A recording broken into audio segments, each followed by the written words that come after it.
Gracias, Vicerecillas, por esta presentación entusiasta que después, entonces, me pone un reto estar a la altura de tan entusiasta presentación.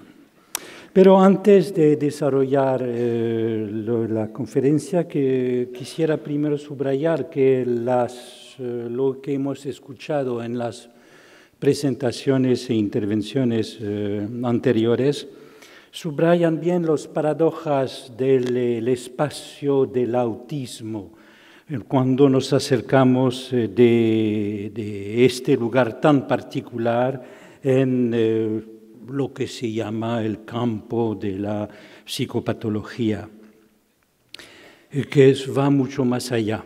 Y estoy especialmente agradecido de poder intervenir después de la secuencia anterior, que fue la de los testimonios, tanto de los padres que el de Cristian, que fue particularmente, enseñante y divertido. Paradojas de la educación es que efectivamente, finalmente, cuando se acerca del autismo, se finaliza nosotros mismos enseñados por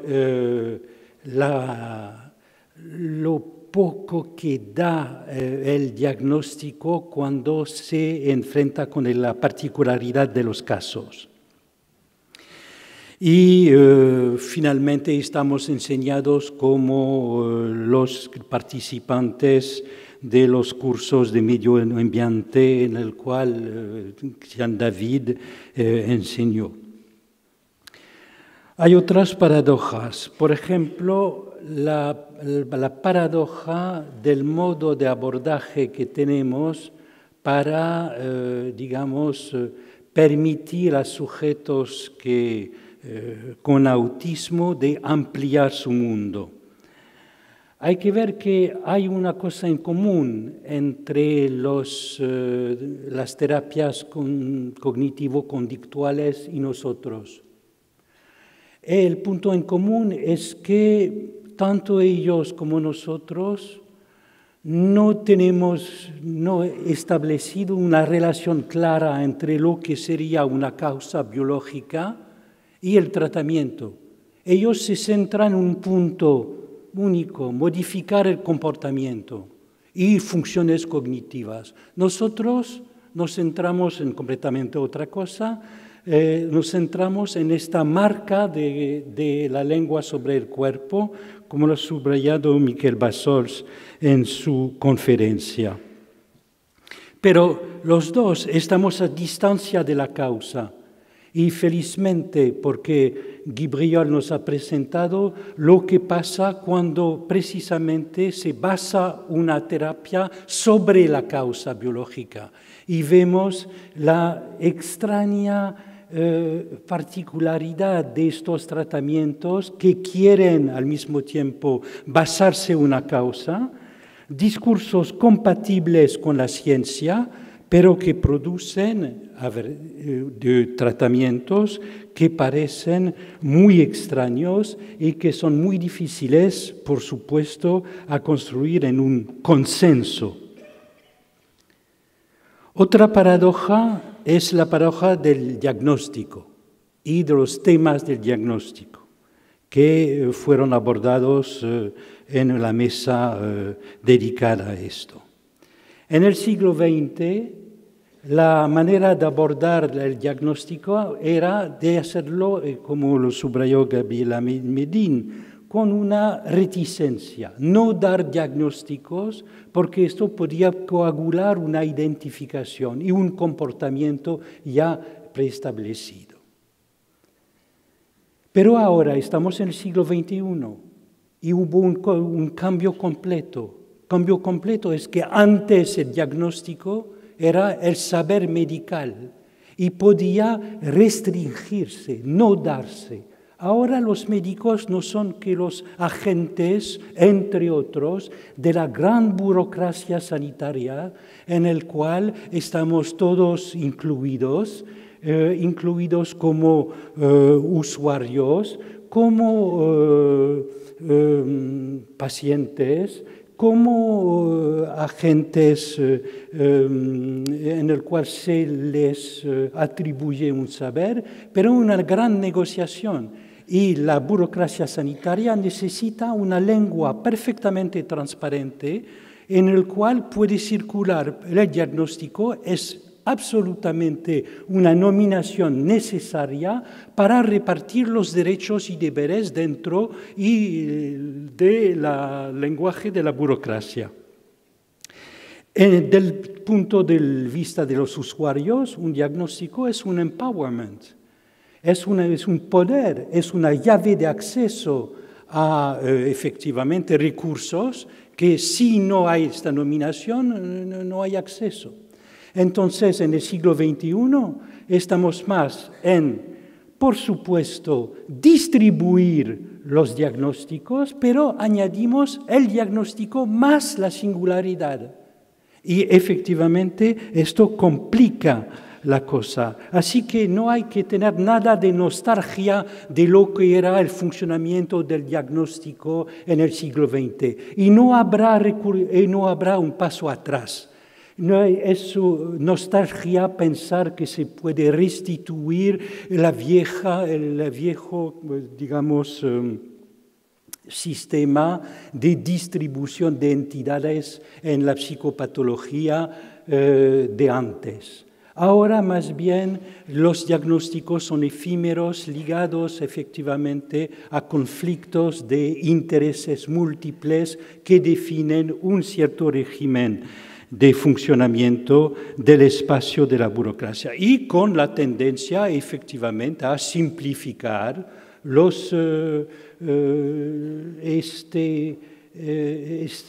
este modo de clasificación.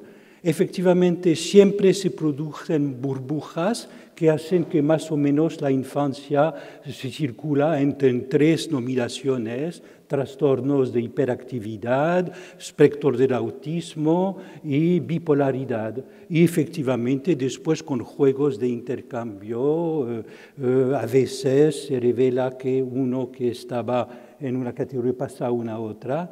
Y es esto más bien el efecto de simplificación debido a la globalización, de la misma manera que el inglés, cuando pasa al Globish, se reduce a una lengua un poco, digamos, muy simplificada. De la misma manera, cuando pasar una clasificación de psicopatología al nivel global, mundial y atravesando todas las lenguas, se simplifica. Pero es así que va a ser el régimen del siglo XXI. Cuando añadimos singularidad, vemos efectivamente el hecho de Christian nos ha mostrado, él se puede calificar de Asperger, pero añade mucho del lado de la singularidad. Es alguien muy especial en este sentido, que ve que no entra fácilmente en la clasificación general. De la misma manera, entre paradojas de la tensión entre lo que es la inclusión y los que reivindican más bien la neurodiversidad, frente a la neurotipicidad, de aceptar la neurodiversidad. Y entonces la inclusión para los que sostienen la neurodiversidad sería un aplastamiento, un modo de homogeneificación de la diversidad. Pero lo que hemos visto en los testimonios es que la verdadera inclusión produce un más de diversidad en las prácticas de los enseñantes, introduce algo del interés de la práctica a plusieurs, a muchos, y implica, digamos, una fábrica del más de diversidad. Finalmente, como la inclusión de Martín en su escuela produce el rincón de Martín aceptado en el cole. Y cada uno aprende también a respetar precisamente las diversas singularidades de los demás. Vemos que la inclusión y la verdadera inclusión no es una inclusión por forzaje de una repetición, de una conformización de un comportamiento. Más bien es una inclusión por el saber, por el interés por el saber. Como lo subrayaba Vilma Cocos, citando a Naoki Higashida, los sujetos autistas o con autismo son hambrientos de conocimientos y es por la vía de este hambre por el saber que se puede incluir el sujeto. Un paradoja más es el modo con lo cual utilizamos la repetición dentro del acercamiento con el sujeto autista. La repetición, el sameness, pues este rasgo que fue aislado desde los primeros momentos en el cual se destacó la categoría de autismo. Esta repetición para nosotros es utilizable como instrumento para agrandar, para el mundo del sujeto. Porque en esta repetición misma es repetición no solamente de lo mismo, pero repetición de la letra, repetición de manera tal que entre cada elemento de repetición, sea repetición de un sonido, de una imagen, de un ruido, de un comportamiento, todo lo que es vinculado en su complejidad al objeto autista, en esta repetición misma hay la letra y el agujero. Como Daniel Tammet decía que entre los números enteros había un agujero, un corte en el cual quería incluir su cuerpo, y todo lo que el pasaje citado de Tammet sobre la distancia entre un farol y un otro y cómo él podía incluir su cuerpo entre precisamente la numeración y enumeración posible, es el Aquiles y la tortuga que se incluye con su cuerpo dentro de esta enumeración.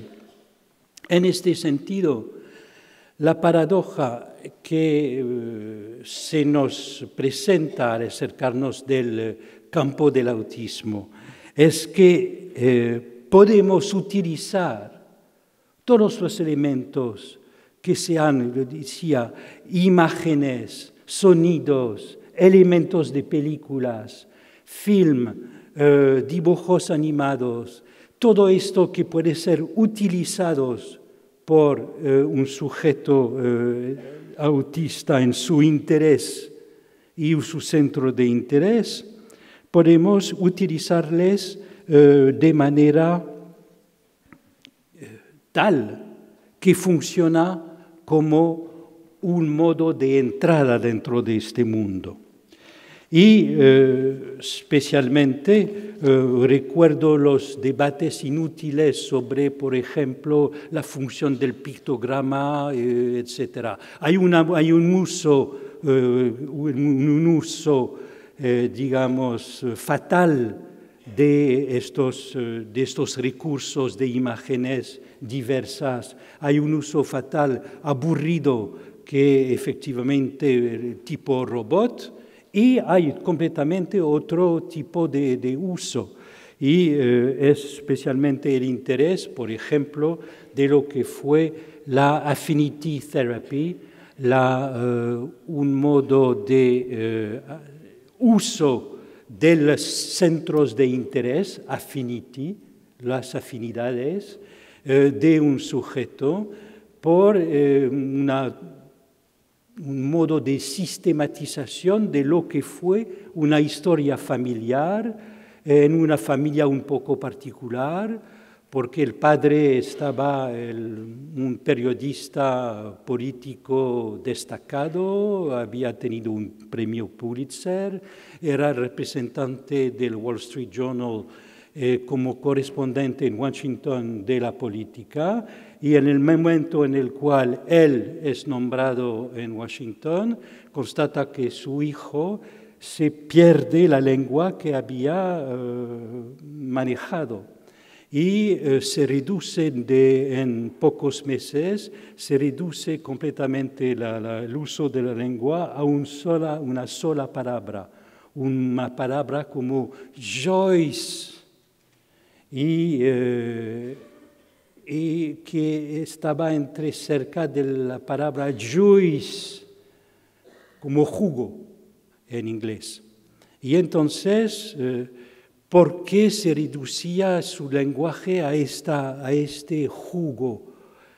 Un psicoanalista delirante hubiera podido hacer de esto la reducción al objeto oral porque es el más arcaico, y hubiera podido inventar un tratamiento tipo la señora Séché en los años 50, nutriendo al niño, etc.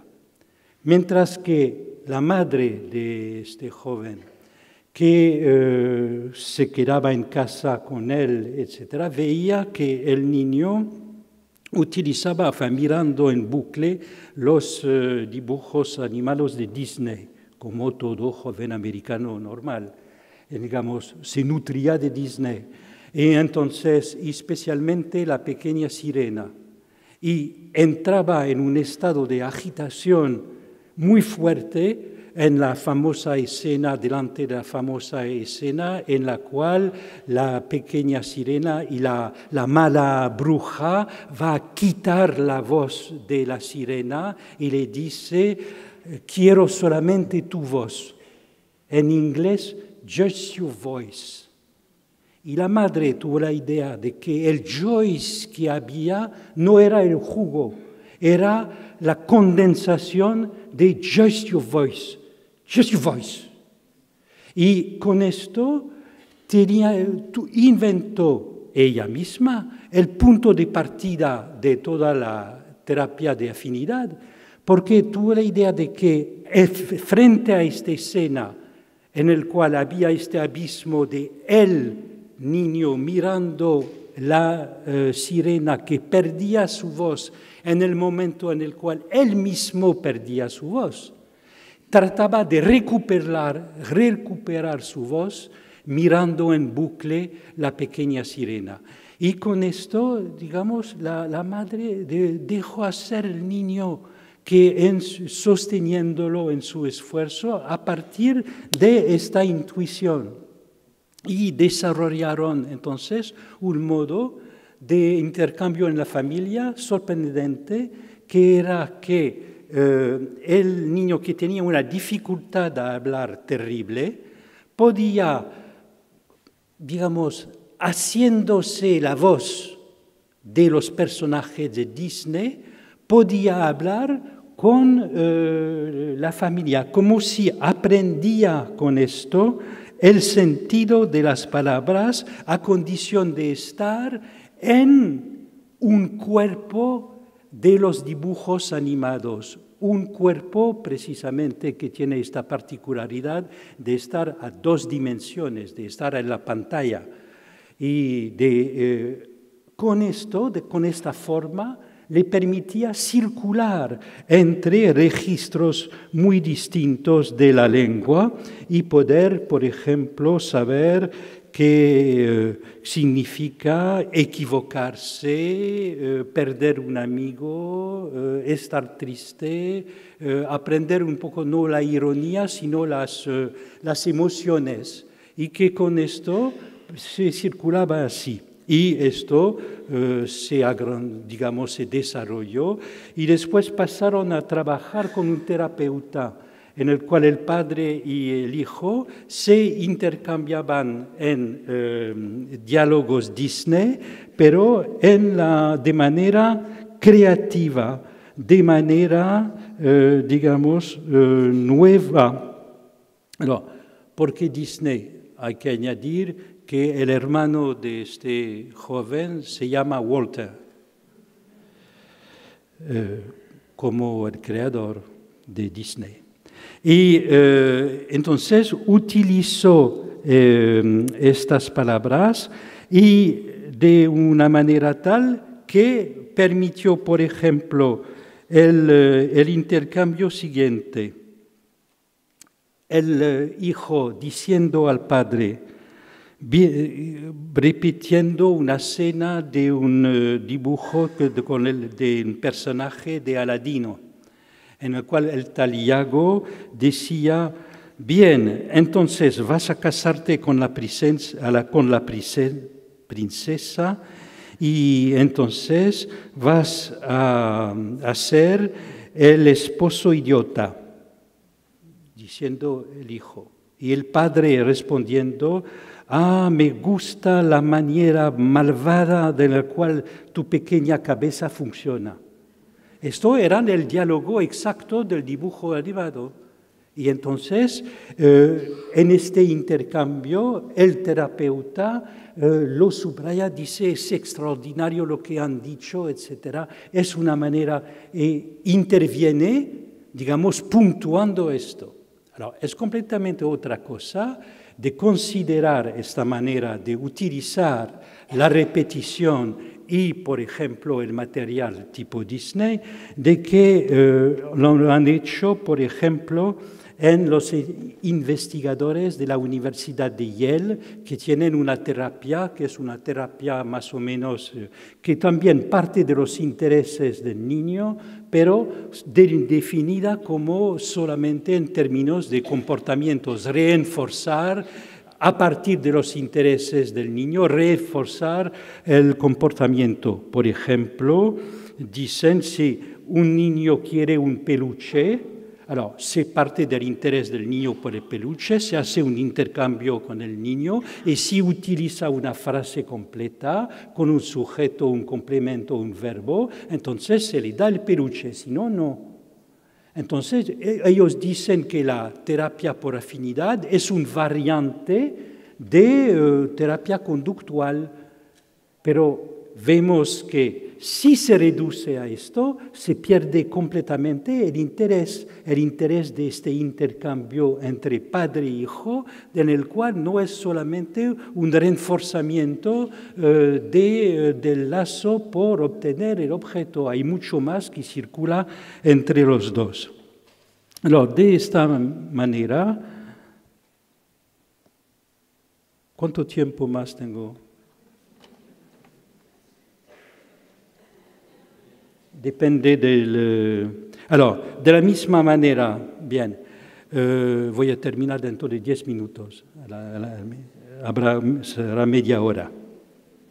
De la misma manera, la madre de un niño autista ha utilizado el sistema Siri que hay sobre el sistema de los smartphones, el sistema Siri en el cual el niño desarrollaba con el partener Siri una serie de conversaciones en el cual los equívocos de la lengua podían tener un lugar particular.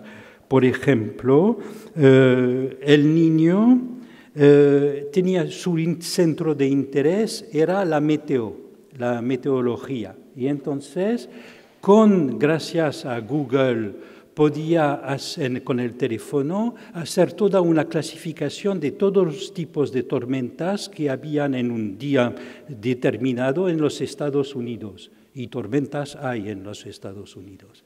Y entonces tenía todo un diálogo con Siri sobre todo esto. Y al final de un intercambio muy serio de 1 o 2 horas sobre el tipo de tormentas y las nubes y el tipo de nubes, concluía, eres un ordenador muy amable. Y Siri contestaba, es agradable de estar apreciado. Y el tipo de intercambio así un poco desplazado permitió a este chico de incluirse. Otros padres de niños autistas han subrayado el efecto muy positivo que tiene Minecraft como juego, porque como juego de construcción permite al mismo tiempo tener un modo, como es un modo en el cual se construye cosas de manera muy ordenada. No es un juego de destrucción, no es Assassin's Creed, por ejemplo.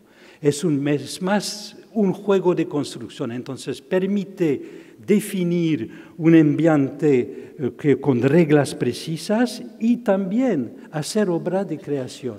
Y esto que fue primero dado por testimonios así diseminados de padres de niños autistas que tenían la experiencia de la función de Minecraft, ahora es utilizado de manera mucho más sistemática porque es precisamente un manejo al mismo tiempo de la repetición y de lo nuevo.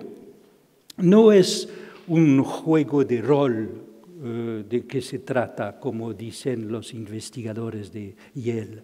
No es esto, lo que se trata en todos estos usos de los aparatos o de las objetivaciones de la repetición, en todos los dispositivos técnicos que ahora son muy difundidos.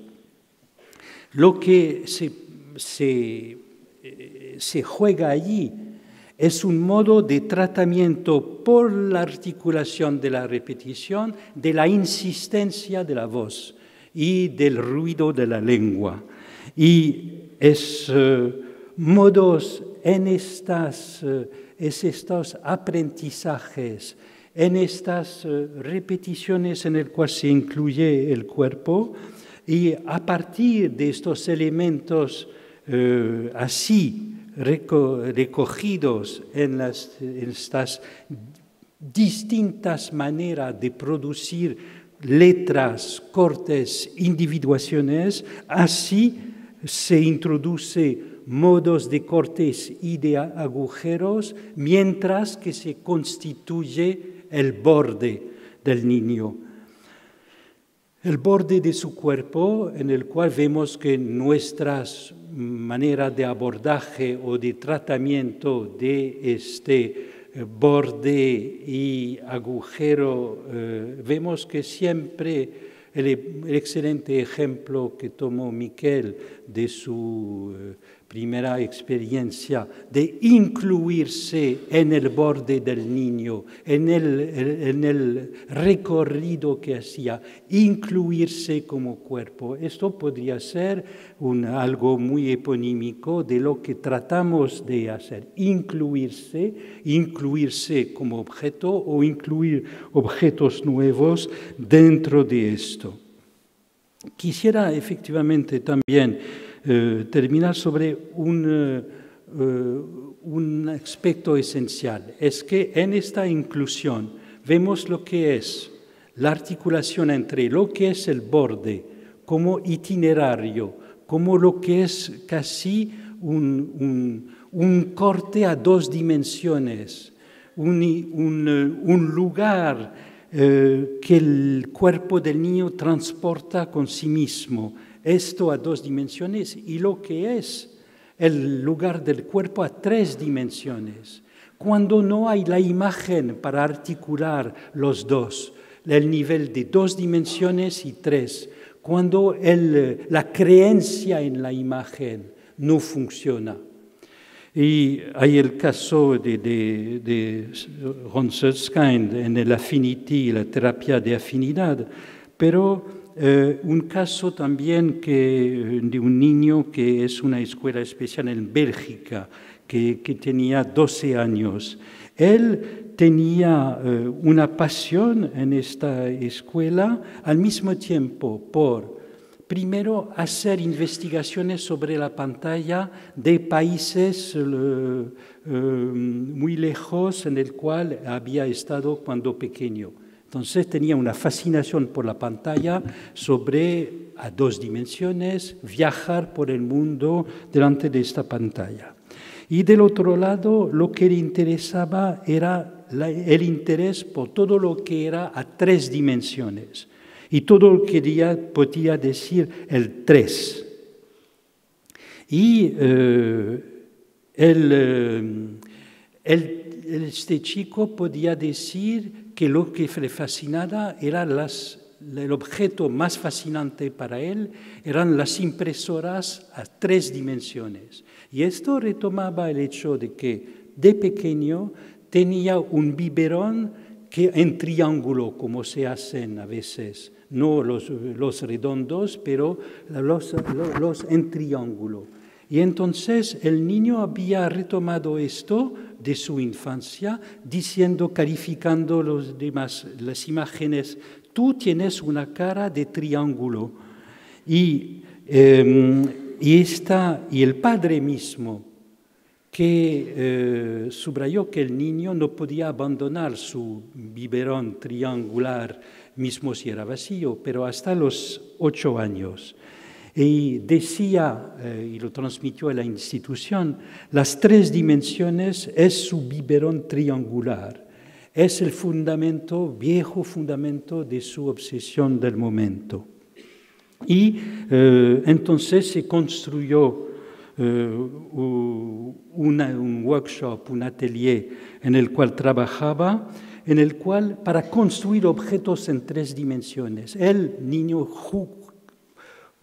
juntaba dibujos y dibujos para representar a 2 dimensiones el objeto a 3. Y un poco como en el caso que nos presentó Irene esta tarde con la justaposición de los números y finalmente la inclusión de la imagen del niño. Él entonces trataba con estos dibujos y después tomando fotos a repetición en todas las dimensiones, de incluir 3 dimensiones. Y finalmente construyó lo que él llamó un helicóptero privado a 3 dimensiones. Él, digamos, supo inventar una significación personal de la palabra que lo fascinaba y que consideraba imposible a pronunciar, que era privado. No entendía por qué podía ser una cosa íntima, podía ser privada. Esta paradoja hacía que para él pronunciar la palabra era imposible. Y entonces la incluyó un uso posible de esto, del hecho de que efectivamente lo más íntimo de uno es probablemente un agujero, una ausencia, un reír de sí mismo, como decía Cristian, que no como creen los cientifistas demasiado rápidamente, que el lugar del yo o el lugar del más íntimo de uno sería una zona delimitada dentro del cerebro, una zona de coordinación. Más bien es una zona de ausencia, de agujero, el punto en el cual se atraviesa a sí mismo. Y bien, lo que Christian construyó con su reír de sí mismo, este niño Jules, con la construcción del helicóptero privado de 3 dimensiones, finalmente mostró también lo que es nuestra manera de inducir los sujetos a producir las significaciones que no tienen de antemano en la suposición de una significación común. Hay que producir la significación privada y con estos objetos y con la ayuda del uso de estos objetos se produce así un modo de utilizar la lengua común. Es esta paradoja que tratamos de mantener como una vía de un uso en la particularidad de un objeto inventado, producido. Esto da acceso a lo que es el mundo común. Y estos son las paradojas que nos permiten efectivamente desarrollar el hecho de interesarnos al espacio subjetivo del autismo. Gracias.